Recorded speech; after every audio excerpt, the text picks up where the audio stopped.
Assalamualaikum warahmatullahi wabarakatuh. Perkenalkan, nama saya Dwistianingsi dengan NIM 289215015.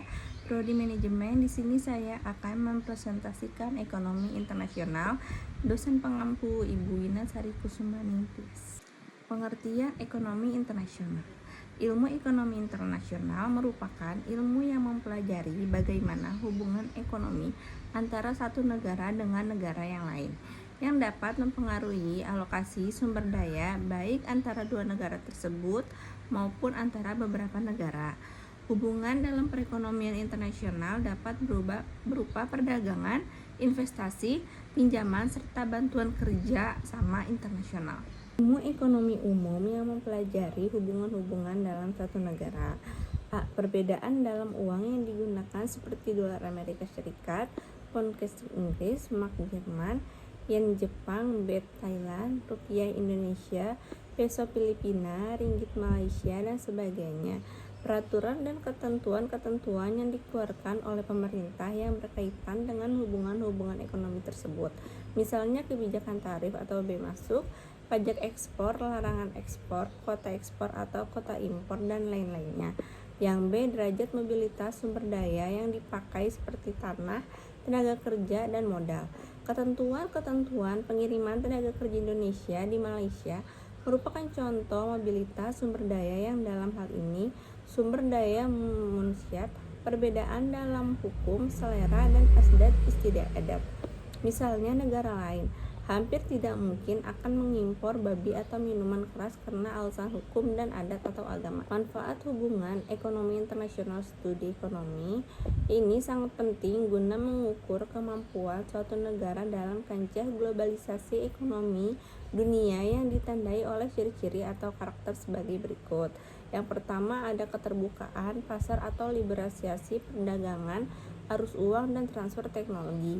Yang kedua, ada ketergantungan ekonomi suatu negara dengan negara lain yang ditandai adanya perusahaan multinasional. Dan tiga, ada persaingan semakin ketat antara negara atau antar perusahaan untuk meningkatkan produktivitas, efisiensi, dan efektivitas yang makin optimal. Suatu negara sulit memenuhi kebutuhannya tanpa bekerja sama dengan negara lain. Perkembangan teknologi yang makin pusat, spesialisasi pekerjaan yang makin tajam membawa konsekuensi makin banyak barang dan jasa dari berbagai jenis maupun kuantitasnya yang diperlukan manusia. Timbulnya hubungan ekonomi atau hubungan perniagaan antara disebabkan oleh satu perbedaan tingkat kelangkaan, timbul karena adanya perbedaan sumber daya alam dan manusia. Sementara kebutuhan manusia bersifat tidak terbatas, baik dalam jumlah maupun jenisnya, serta relatif dinamis sehingga muncul berbagai kemungkinan pilihan untuk memenuhinya. Yang kedua, ada perbedaan faktor produksi.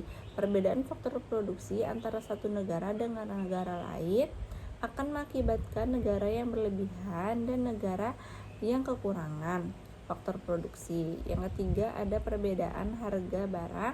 Selama ada perbedaan harga, maka selama itu pula terjadi hubungan ekonomi antara negara. Hukum ekonomi antara negara meliputi berbagai macam kegiatan yang dapat golongkan dalam tiga bentuk, yaitu 1.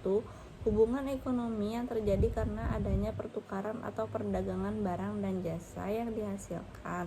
2. Hubungan ekonomi yang terjadi karena adanya pertukaran sumber daya ekonomi dan faktor-faktor produksi.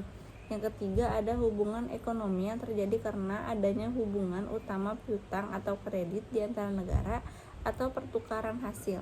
Adapun faktor-faktor penghambat perdagangan internasional adalah sebagai berikut. Yang pertama, tidak amannya kondisi negara. Adanya peperangan, kerusuhan, negara lain akan merasa takut dalam melakukan perdagangan. Yang kedua, ada kebijakan ekonomi suatu negara. Setiap negara mempunyai kebijakan ekonomi yang berbeda-beda. Terkadang kebijakan tersebut ada yang menghambat proses perdagangan internasional, contohnya pembatasan jumlah impor. Yang ketiga, ada ketidakstabilan kurs mata uang asing. Dan yang terakhir, ada sulit dan besarnya rasio proses pembayaran antara negara-negara. Importer akan mengalami kesulitan dalam melakukan pembayaran ketika melakukan kegiatan perdagangan internasional. resiko perampokan, dan pembajakan. Pada umumnya, negara ekspor memilih melakukan pembayaran melalui telegraphic transfer, clearing, atau menggunakan LC. Sekian presentasi dari saya mengenai ekonomi internasional. Wassalamualaikum warahmatullahi wabarakatuh.